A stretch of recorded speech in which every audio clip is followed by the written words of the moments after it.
After you lift the front of the car, place it on jack stands and remove the wheels.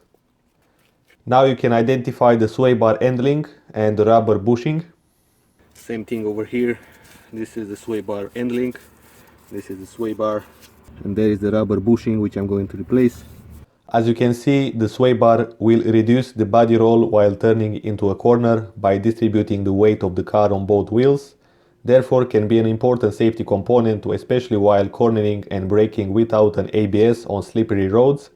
So I can begin by holding the nut by the shock absorber with a wrench and loosen the main bolt from the other side.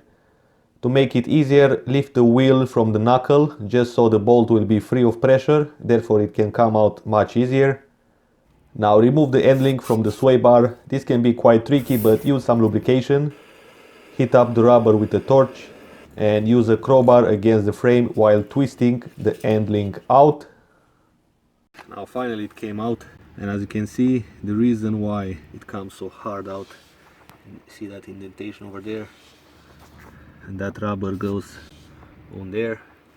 On the second wheel, do the same procedure. Lift the knuckle, hold the bolt with a wrench and slide the bolt out. So here I used another method. I cut the end link and rip out the remaining rubber, therefore the task can be done in 1 minute.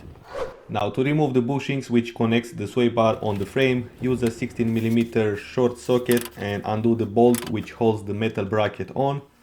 Then slide the old rubber out and install the new one.